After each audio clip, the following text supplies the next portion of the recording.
जय भगवान धन्वंतरी महर्षि चरक आचार्य सुश्रुत अपनी प्रकृति माँ को नमन करते हुए आज का जो विषय है वो प्रकृति पे ही है।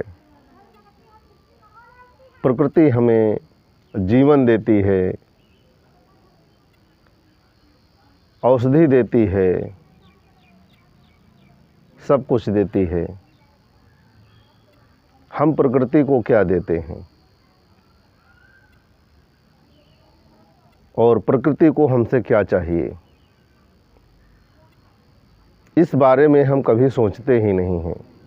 अंधाधुंध पेड़ों की कटाई, लगाते तो कभी हैं ही नहीं, बस कटाई करते हैं उनकी। एक बहुत सोचने का विषय है। प्रकृति के बारे में भी जब भी फुर्सत मिले आप प्रकृति के बारे में सोचें कि प्रकृति हमको क्या देती है और हम प्रकृति को क्या देते हैं। वर्ष में कम से कम 5 पेड़ अवश्य लगाएं। 5 पेड़ अवश्य लगाएं प्रतिवर्ष। इतनी भयानक गर्मी को इतने नज़दीक से लोगों ने देखा है इस बार, इतनी भीषण गर्मी, और फिर भी हम प्रकृति के बारे में नहीं सोचते हैं। कूलर बढ़ाते हैं, एसियां लगवाते हैं, प्रकृति के बारे में ध्यान नहीं देते हैं। तो अगर प्रकृति के बारे में आप नहीं सोचेंगे तो ये जीवन नहीं चलने वाला है। इसके बारे में आपको सोचना ही पड़ेगा और ये एक बहुत गंभीर विषय है। प्रकृति हमें औषधियाँ देती है, हमें जीवन देती है, हमें सब कुछ देती है।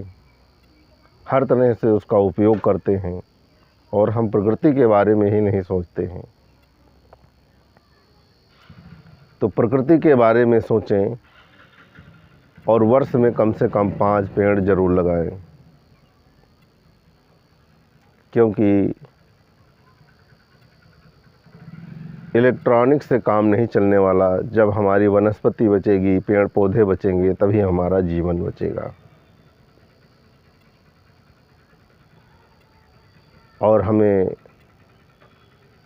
बहुत बहुमूल्य जड़ी बूटियाँ भी प्रकृति से प्राप्त होती हों। तो इसके बारे में आप लोग सोचें और कम से कम वर्ष में 5 पेड़ अवश्य लगाएं। अपने जन्मदिन के मौके पर लगाएं, नए वर्ष पे लगाएं। बहुत सारे त्यौहार आते हैं, उन त्योहारों पे लगाएं। ऐसा करेंगे तभी हमारा जीवन बचेगा। तो इसी के साथ हम अपनी वाणी को विराम देते हैं। जय प्रकृति माँ।